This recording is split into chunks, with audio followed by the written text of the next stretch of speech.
ഒരു ഊർജം എന്നൊന്ന് പറയുന്നത് പോസിറ്റീവ് നെഗറ്റീവ് എന്നൊക്കെ പറയുന്നുണ്ട്. അത് അങ്ങനെയായോ, ഊർജം ഒന്നേ ഉള്ളൂ, അത് കുറഞ്ഞിരിക്കും കൂടിയിരിക്കും. ചില ഭൂമിയിൽ ഊർജം കുറഞ്ഞിരിക്കും, അത്തരം ഭൂമിയിൽ ഇത്തരം അസ്വസ്ഥതകൾ കാണും. 90% ആൾക്കാരിലും ഞാൻ അത് കണ്ടിട്ടുണ്ട്. അവരുടെ വംശത്തിന് പ്രശ്നം വരും, അവരുടെ സ്കിന്നിൽ പ്രശ്നം വരും.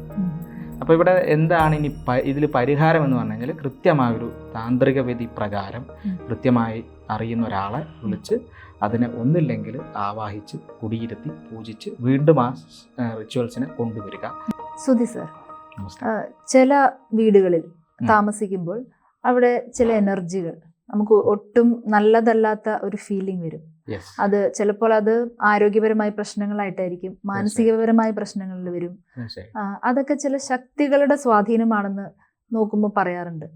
അതെന്തുകൊണ്ടാണ്? അത് വാസ്തുവുമായിട്ട് എന്തെങ്കിലും ബന്ധമുള്ള കാര്യമാണോ? തീർച്ചയായിട്ടും വാസ്തു ഇത് ഫൈൻഡ് ഔട്ട് ചെയ്യും, ഇത്തരം എനർജികളെ ഫൈൻഡ് ഔട്ട് ചെയ്യും എന്നുള്ളത് ഷുവറാണ്. കാരണം നമ്മൾ തന്നെ ഈ കൺസൾട്ടിങ് സമയത്തും വാസ്തു സ്ഥലം ഏറ്റെടുക്കുന്ന സമയത്തുമൊക്കെ ആ സ്ഥലത്തിൻ്റെ ഊർജം പരിശോധിക്കാം നമുക്ക്. അതിൽ നിമിത്തങ്ങൾ നമുക്ക് അതിൻ്റെ ലക്ഷണം പറഞ്ഞു തരും. അതുപോലെ ഇപ്പോൾ സങ്കല്പദോഷ ചക്രം ഉപയോഗിച്ചിട്ടാണ് ഞാൻ മിക്കവാറും ഇത് ഫൈൻഡ് ഔട്ട് ചെയ്യുക. അതായത് സർപ്പപീഡ ഉള്ള ഭൂമി. ഇന്നിപ്പോൾ നമ്മളൊരു സ്ഥലം ഏറ്റെടുക്കാൻ പോകുന്നു, സ്ഥലം വാങ്ങാൻ പോകുന്ന സമയത്ത് സ്ഥലത്തിൻ്റെ ഭംഗിയാണ് നമ്മൾ നോക്കുന്നത്.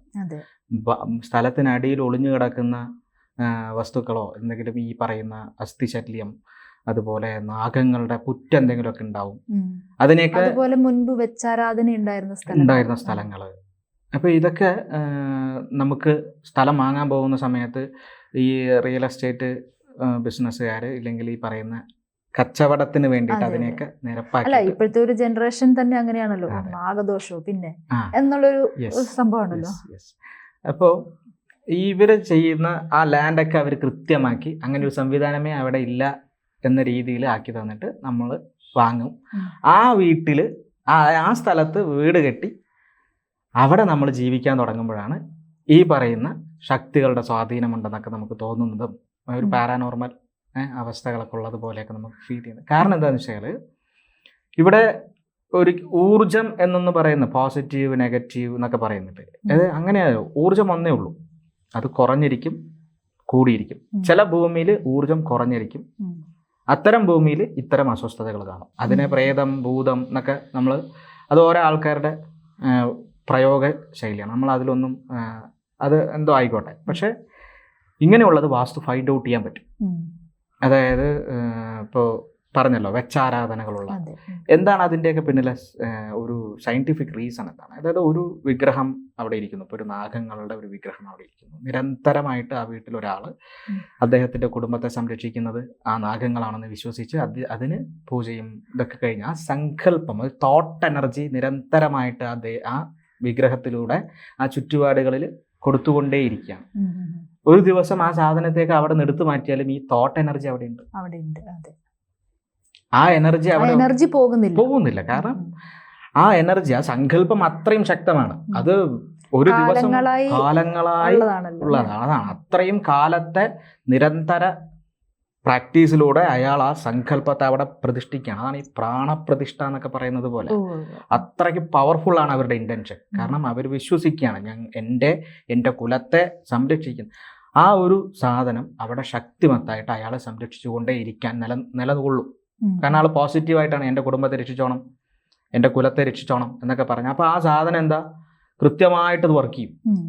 അപ്പോൾ അത് കല്ലായാലും മരമായാലും എന്തായാലും ആ എനർജി, തോട്ട് എനർജിയിൽ കൊടുക്കുന്ന സാധനം എന്തായാലും അവിടെ വർക്ക് ചെയ്യും. അത് പിന്നീട് നമ്മൾ എടുത്ത് റിമൂവ് ചെയ്ത് മാറ്റി അവിടെ ഒരു വീട് വെച്ച് കഴിഞ്ഞാലും ഇയാൾ എന്താണോ ചെയ്തു വന്നത് അത് കിട്ടാതാകുമ്പോൾ ആ എനർജി ഫ്ലക്ച്വേഷൻസ് അവിടെ സംഭവിക്കും. അത് ആ വീടിനകത്തും പുറത്തുമായിട്ട് താമസിക്കുന്ന ആളുകളെയും അത് ബാധിക്കും. കാരണം അതുമായിട്ട് മാച്ച് ആവാത്ത പ്രവർത്തനങ്ങളാണ് പിന്നീട് നടക്കുന്നതെങ്കിൽ അത്. അപ്പോൾ ഇവിടെ വാസ്തു ഇങ്ങനെയുള്ള എനർജികളെ ഡിറ്റക്റ്റ് ചെയ്യും. അതിനപ്പുറത്തേക്ക് പേഴ്സണലി ഞാൻ അതൊന്നും തൊടാൻ പോകില്ല. കാരണം ഇപ്പോൾ നാഗങ്ങളുള്ള ഭൂമി, ഈ ഭൂമിയിൽ നാഗങ്ങൾ ഉണ്ടായിരുന്നു എന്നുണ്ടെങ്കിൽ പ്രമാണം പറയുന്നുണ്ട് നാഗഭൂമിയിൽ വീട് വെക്കരുതെന്ന്. വീട് വെക്കരുതെന്ന് പ്രമാണം കൊണ്ട് കൂടുതലായിട്ടൊന്നും പറഞ്ഞിട്ടുമില്ല. പക്ഷെ അവിടെ വീട് കെട്ടാൻ വേണ്ടിയിട്ട് വാസ്തു നോക്കുന്നതേ തെറ്റാണ്. നാഗഭൂമിയാണെന്ന് തിരിച്ചറിഞ്ഞു കഴിഞ്ഞാൽ ഒരു വാസ്തുക്കാരൻ ആ സ്ഥലത്ത് കൺസൾട്ടേഷൻ ചെയ്യരുത്. കാരണം അത് ആ ഭൂമി അവരുടെയാണ്.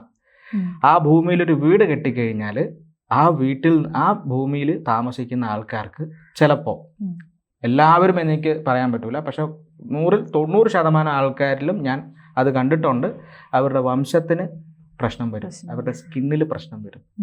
അപ്പോൾ ഇവിടെ എന്താണ് ഇനി ഇതിൽ പരിഹാരം എന്ന് പറഞ്ഞു കഴിഞ്ഞാൽ, കൃത്യമായൊരു താന്ത്രിക വിധി പ്രകാരം കൃത്യമായി അറിയുന്ന ഒരാളെ വിളിച്ച് അതിനെ ഒന്നില്ലെങ്കിൽ ആവാഹിച്ച് കുടിയിരുത്തി പൂജിച്ച് വീണ്ടും ആ റിച്വൽസിനെ കൊണ്ടുവരിക. അല്ലാന്നുണ്ടെങ്കിൽ അതിനെ ആവാഹിച്ച് വേറെ എവിടേക്കെങ്കിലും കൺവേർട്ട് ചെയ്യാൻ പറ്റുന്നുണ്ടെങ്കിൽ അത് കൺവേർട്ട് ചെയ്യാം. പലപ്പോഴും ഇപ്പൊ ആവാഹിച്ച് അല്ലെങ്കിൽ ആ പൂജകൾ കണ്ടിന്യൂ ചെയ്യാൻ പറ്റാത്ത അവസ്ഥ ഉണ്ടാവും. കാരണം ഈ താമസിച്ചുകൊണ്ടിരുന്ന ആൾക്കാരുടെ അതേ ചിന്താഗതിയുള്ള ആളുകളായിരിക്കില്ല പിന്നെ അത് മേടിച്ചത്. അപ്പൊ അങ്ങനെയുള്ളവര് അനുഭവിക്കാൻ റെഡിയാണെങ്കിൽ അങ്ങ് അതിലൂടെ കയറി പോവുക. ഇല്ലാന്നുണ്ടെങ്കിൽ പ്രത്യേകിച്ച് ഈ നാഗ എനർജി അതിനോട് കളിക്കരുത്. കാരണം അത് എങ്ങനെയായിരിക്കും എഫക്റ്റ് ചെയ്യാന്നുള്ളത് നമുക്ക് പ്രെഡിക്റ്റബിൾ അല്ല. അതാണ് വാസ്തു അവിടെ ബ്ലോക്ക് ആവും. ഞാൻ പറയാം, ഞാൻ ഫൈൻഡ് ഔട്ട് ചെയ്ത് കഴിഞ്ഞാൽ, ഇത് കണ്ടു കഴിഞ്ഞാൽ അവിടെ നിന്ന് തിരിച്ച് മാറിക്കോണം. കാരണം ഏറ്റവും സാത്വികമായിട്ടുള്ള ജീവികളാണ് ഈ നാഗങ്ങൾ. സർപ്പപീഡ എന്നൊക്കെ പറഞ്ഞു കഴിഞ്ഞാൽ ജന്മജന്മാന്തരങ്ങളേക്ക് ഒരു തലമുറയെ തന്നെ അതില്ലാണ്ടാക്കി കളയും. അത്രയ്ക്കും പവർഫുൾ ആയിട്ടുള്ളൊരു എനർജിയാണ്. അതെന്തുകൊണ്ട് എന്നൊന്നും ഞാൻ ചിന്തിക്കാൻ പോയിട്ടില്ല. കാരണം എൻ്റെ ഡ്യൂട്ടി, എൻ്റെ വാസ്തുവിൽ അത് പറയുന്നില്ല. പിന്നെ അവിടെ പൂജയും ഇതൊക്കെ അതിന് നമ്മൾ ചെയ്യാൻ നിൽക്കില്ല. കാരണം വെച്ചാൽ വാസ്തുക്കാരൻ്റെ പണിയെടുത്താൽ മതി. നമ്മളിനി അതിൻ്റെ പിന്നിലൊക്കെ പോയി ആവശ്യമില്ലാത്ത എനർജികളെ ഉണർത്തി കഴിഞ്ഞാൽ ഇതിനൊക്കെ ഉത്തരം നമ്മൾ പറയേണ്ടി വരും. അപ്പോൾ ഒരു വീട്ടുകാരോട് സംയമനത്തോടു കൂടി പറയാം, സുഹൃത്തെ ഇവിടെ താമസിക്കുന്നത് അനുയോജ്യമല്ല, വേറെ ഏതെങ്കിലും വീട്ടിലേക്ക് പോവുക, അല്ലെങ്കിൽ ഈ പറയുന്ന താന്ത്രിക വിധിപ്രകാരം കൃത്യമായൊരു ദേവപ്രശ്നം വെച്ച് അതിന് വേണ്ട പ്രായശ്ചിത്ത പരിഹാരങ്ങളെല്ലാം ചെയ്ത് നിങ്ങൾക്ക് മുന്നോട്ട് പോകാം. അപ്പോൾ അവിടെ വിശ്വാസം ഇല്ലാത്ത ഒരാളാണെന്നുണ്ടെങ്കിൽ ലീവ് ചെയ്യാനേ പറ്റുള്ളൂ. വിശ്വാസം ഉള്ള ഒരാളാണെന്നുണ്ടെങ്കിൽ അവിടെ വിശ്വസിക്കുക. അതിന് വേണ്ട പ്രതിവിധികൾ, ചിലപ്പം ക്ഷേത്രങ്ങളിൽ പൂജയും കാര്യങ്ങളൊക്കെ ചെയ്യാൻ പറയും. അങ്ങനെയൊക്കെ ചെയ്തുകൊണ്ട് അവരുടെ ലൈഫിനെ ബാലൻസ് ചെയ്യാം. എല്ലാ എനർജിയും ദോഷമല്ല.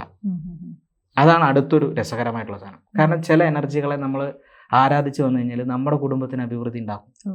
അത്തരത്തിലുള്ള ഇന്റൻഷനോട് കൂടിയിട്ടും ചില എനർജികൾ ചില ഭൂമിയിൽ ഉണ്ടാവും. പക്ഷെ ഇതും നമ്മൾ അങ്ങനെ ആരാധിച്ച് ആ ഒരു ആചാരങ്ങൾ അനുഷ്ഠിച്ചില്ലെങ്കിൽ അത് പ്രശ്നമാവില്ലേ? തീർച്ചയായിട്ടും.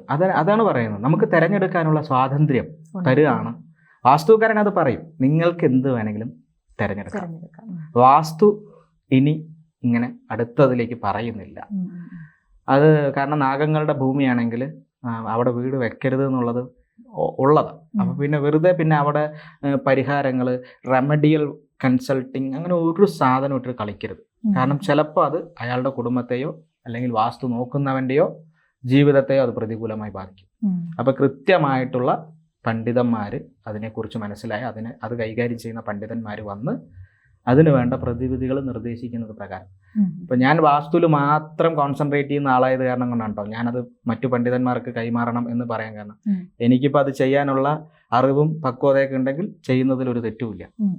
ഞാൻ പേഴ്സണലി ഇത് മാത്രമായിട്ട് ഇതായത് കാരണം കൊണ്ട് നമ്മൾ മനുഷ്യൻ്റെ സ്വസ്ഥതയ്ക്കും സന്തോഷത്തിനും വേണ്ട കാര്യങ്ങൾ ശ്രദ്ധിക്കുന്നു. എങ്ങനെ അതുപോലെ ഈ അമ്പലങ്ങൾക്ക് അടുത്ത് വീട് വെക്കുന്നത് നന്നല്ല എന്ന് പറയാറുണ്ട്. തീർച്ചയായിട്ടും ചില ക്ഷേത്ര ചൈതന്യങ്ങളുടെ നിയറസ്റ്റ് അടുത്തായിട്ട് ചില ഭാഗങ്ങളിലായിട്ട് വീട് വരുമ്പോൾ അത് നല്ലതല്ല. അത് അമ്പലങ്ങളുടെ അടുത്ത് മാത്രമാണോ അതോ ആരാധനാലയങ്ങൾ എന്നൊരു ഉദ്ദേശമുണ്ടോ? അവിടെ ആരാധനാലയങ്ങൾ എന്ന് പറയുമ്പോൾ ആ ആരാധനാലയങ്ങളിലെ മൂർത്തിയുടെ ചൈതന്യ ആ ഒരു പ്രഭവം ഉണ്ടല്ലോ, ആ പ്രഭവത്തിന്റെ ഒരു പ്രത്യേകതയാണ്. അപ്പൊ അതിനനുകൂലമായ രീതിയിൽ വീട് ആ സ്ഥാനങ്ങളിൽ വന്നില്ലെങ്കിൽ നമ്മൾ ഓവർ വോൾട്ട് നമ്മൾ കൈവച്ച് കഴിഞ്ഞാൽ കറണ്ട് അടിക്കുന്നത് പോലെ. അതിപ്പോ പറയുന്നത് കേട്ടിട്ടുണ്ട്, ആരാധനാലയങ്ങളുടെ ആ ബിൽഡിംഗ് ഇരിക്കുന്നതിന്റെ ലെവലിന്റെ മുകളിൽ വരാൻ പാടില്ല അങ്ങനെയൊക്കെ. അത് തീർച്ചയായിട്ടും. കാരണം അത് ഒരു ക്ഷേത്രം മാത്രമല്ല, ഏത് ആരാധനാലയമാണെങ്കിലും. അത് തീർച്ചയായിട്ടും അങ്ങനെയുള്ള നിയമങ്ങളെല്ലാം ക്ഷേത്രവാസ്തുവിൽ അല്ലെങ്കിൽ വാസ്തുശാസ്ത്രത്തിൽ തന്നെ പറയുന്നത് വളരെ സത്യമാണത്. നന്ദി സാർ. ജ്യോതിഷമോ വാസ്തുവോ പൂജയോ നിങ്ങൾക്ക് ആവശ്യമുണ്ടോ? താഴെ കാണുന്ന നമ്പറിലേക്ക് വാട്സപ്പ് ചെയ്യൂ. നിങ്ങൾ ചെയ്യേണ്ടത് ഇത്രമാത്രം. താഴെ കാണുന്ന നമ്പർ നിങ്ങളുടെ മൊബൈലിൽ സേവ് ചെയ്യൂ. അതിനുശേഷം ഞങ്ങളുടെ നമ്പറിലേക്ക് വാട്സപ്പിലേക്ക് ഹായ് അയയ്ക്കൂ. ജ്യോതിഷ സംബന്ധമായ എല്ലാ ആവശ്യങ്ങൾക്കും ABC മലയാളം നിങ്ങളോടൊപ്പമുണ്ട്. ജ്യോതിഷവുമായി ബന്ധപ്പെട്ട എല്ലാ വിശേഷങ്ങളും നിങ്ങളിലേക്കെത്താൻ ABC ജ്യോതിഷം സബ്സ്ക്രൈബ് ചെയ്യുക.